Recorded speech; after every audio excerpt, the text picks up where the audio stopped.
अगर ये चारों इंडिया, पाकिस्तान, चाइना और ईरान किसी दिन एक टेबल पर बैठ जाएं, तो सिर्फ एक सवाल रह जाएगा, अमेरिका का क्या होगा।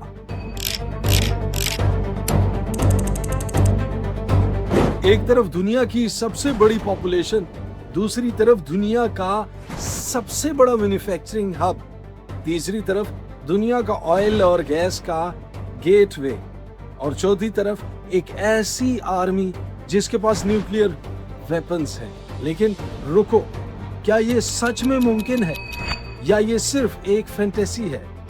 आज हम इस पूरे टॉपिक को डेप्थ में समझेंगे, डेटा के साथ, हिस्ट्री के साथ और रियलिटी के साथ। वीडियो के एंड तक आपको पता चल जाएगा कि ये सिनेरियो कितना रियल है। पहला, इन चारों कंट्रीज की कंबाइंड मिलिट्री और पॉपुलेशन पावर कितनी है। दूसरा, इकोनॉमिक और ऑयल का गेम क्या है। तीसरा और सबसे इम्पोर्टेंट, क्या ये अलायंस हिस्टोरिकली और प्रैक्टिकली पॉसिबल है। और चौथा, अगर ऐसा हुआ तो अमेरिका और यूरोप किस चीज से डरते हैं। और हाँ, इस वीडियो के एंड में मैं एक ऐसी बात बताऊंगा जो शायद आपने कभी सोचा भी नहीं होगा। वो है ईरान का रोल, जो इस पूरी कहानी में सबसे ज्यादा अंडररेटेड है। तो वीडियो को एंड तक जरूर देखिएगा। पहले नंबर्स देखते हैं। इंडिया की पॉपुलेशन 1.4 बिलियन के आसपास है।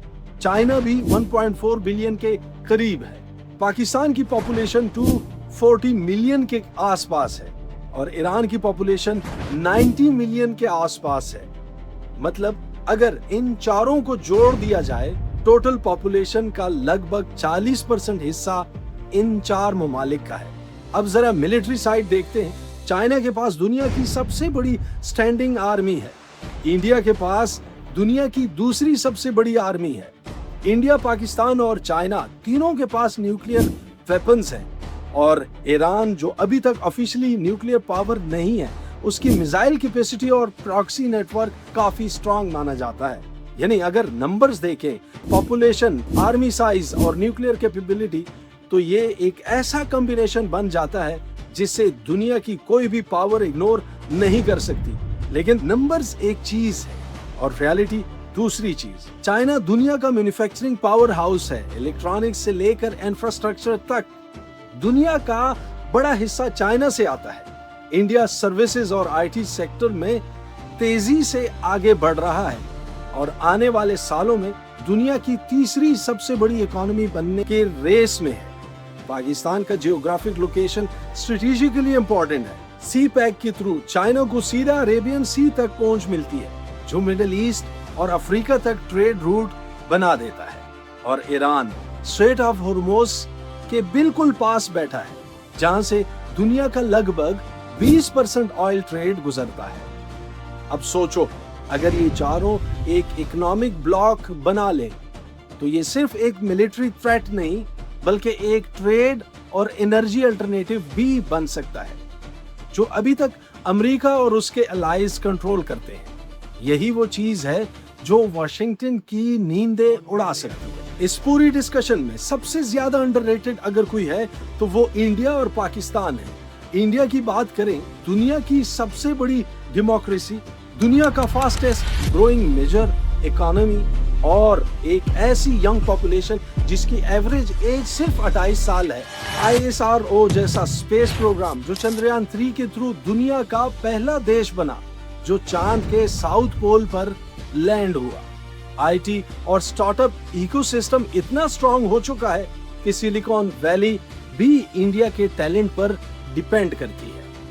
अब पाकिस्तान की बात करें, जो लोग सिर्फ कॉन्फ्लिक्ट्स की बात करते हैं, वो ये भूल जाते हैं कि पाकिस्तान के पास दुनिया की छठी सबसे बड़ी पॉपुलेशन है, एक बैटल टेस्टेड और डिसिप्लिन्ड मिलिट्री है और जियोग्राफी ऐसी है जो चाइना, मिडिल ईस्ट और सेंट्रल एशिया तीनों को कनेक्ट करती है। सी पैक जैसा मेगा प्रोजेक्ट इसी वजह से पॉसिबल हुआ। दोनों कंट्रीज के पास यंग, टैलेंटेड और एम्बिशियस पॉपुलेशन है, जो अगले 20 से 30 सालों में दुनिया की डेमोग्राफिक्स डिफाइन करेगी। जब दुनिया की पुरानी पावर्स अमेरिका और यूरोप एजिंग पॉपुलेशन से जुड़ रही है, तब साउथ एशिया के पास ये यूथ पावर एक बहुत बड़ा एडवांटेज है। यही वो फैक्टर है जिससे वेस्टर्न मीडिया अक्सर अंडर प्ले करता है। लेकिन अगर फ्यूचर की बात करें तो इंडिया और पाकिस्तान दोनों ही इस न्यू वर्ल्ड ऑर्डर में सेंट्रल रोल प्ले करने वाले हैं। अब आता है वीडियो का सबसे इम्पोर्टेंट हिस्सा। जितना ये सिनेरियो सुनने में पावरफुल लगता है उतना ही प्रैक्टिकली मुश्किल है। और अगर मैं आपको सिर्फ एक साइड दिखाऊंगा तो ये वीडियो हाफ ट्रूथ होगा। पहली बात, इंडिया और पाकिस्तान 1947 के बाद से इन दोनों देशों के बीच 3 से ज्यादा जंगें हो चुकी हैं। कश्मीर इशू आज भी अनसॉल्व्ड है। दोनों देशों के बीच ट्रस्ट डेफिसिट इतना गहरा है कि डिप्लोमेटिक रिलेशंस भी अक्सर टूटते रहते हैं। दूसरी बात, इंडिया और चाइना 2020 में गुलवान वैली में दोनों देशों के सोल्जर्स के बीच क्लैश हुआ था।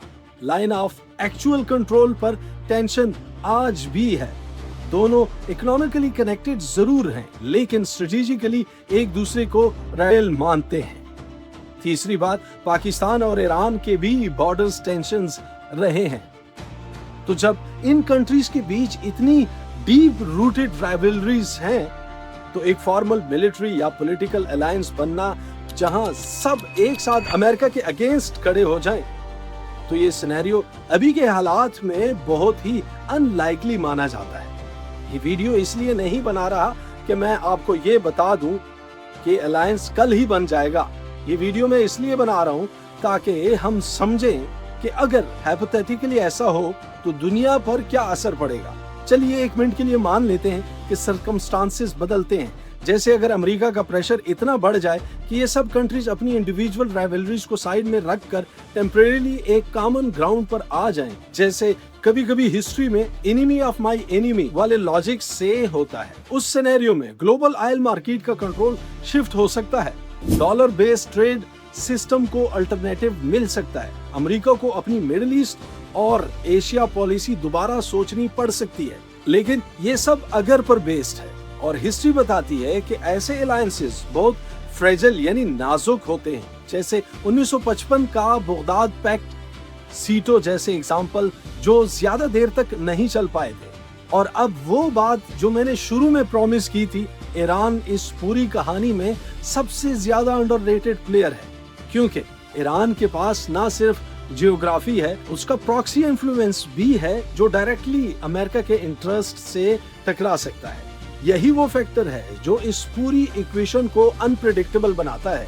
तो दोस्तों, ये था पूरा ब्रेकडाउन नंबर्स के साथ, हिस्ट्री के साथ और रियलिटी के साथ। कमेंट्स में बताएं कि ये अलायंस पॉसिबल है। अगर वीडियो पसंद आए तो चैनल को सब्सक्राइब और पेज को फॉलो जरूर करें। अगली वीडियो तक मुझे कामरान खान को इजाजत दीजिए। खुदा हाफिज।